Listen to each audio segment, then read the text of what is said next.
Ім, тим, хто наближав час перемоги, ціною своїх життів, пам'ять серців наших і боль нашої душі. До хати до самого ганку фашисты подъехали у танку, у синее тихое раннее.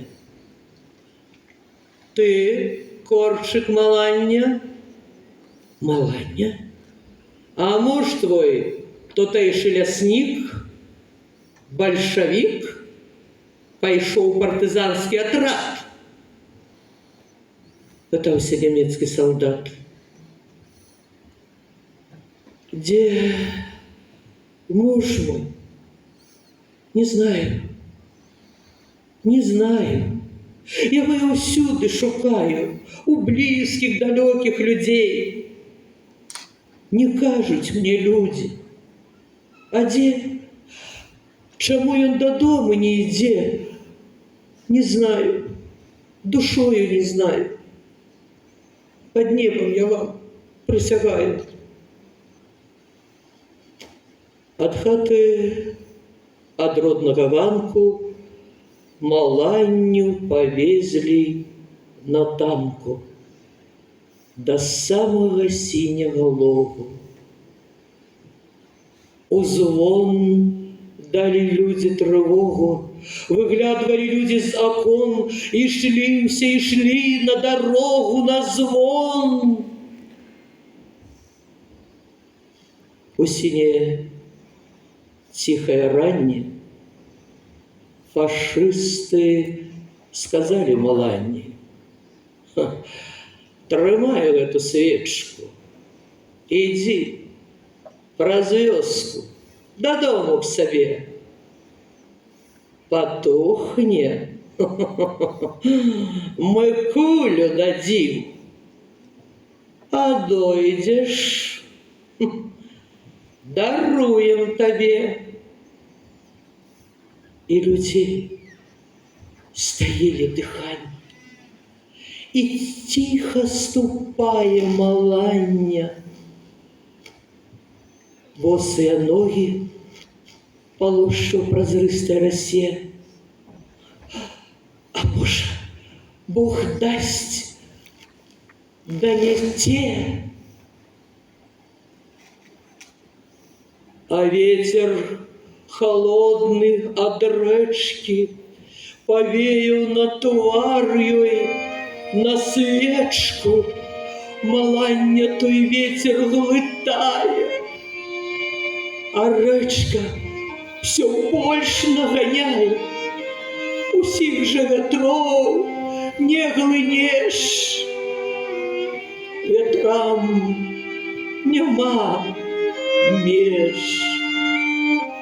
Ветрам нема меж. О ветрик мой тихий, ну хіба ж ти зичиш мне лихо, жадаєш хіба ему потехи? Життя моє згубиш для смеху.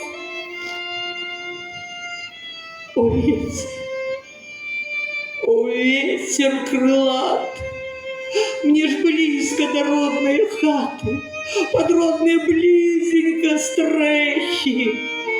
Слетуйся, летуйся, прошу тебя, любый, излетуйся, прошу я так мало.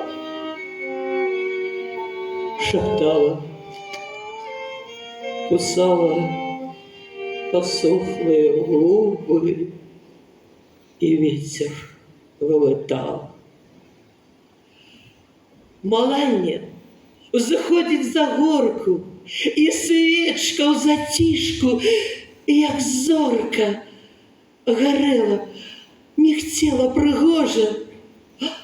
На двор виходить, о Боже! И либо листы в росе, и радостный клёкот бусла, и легко вздохнули все. О, прийшла, принесла.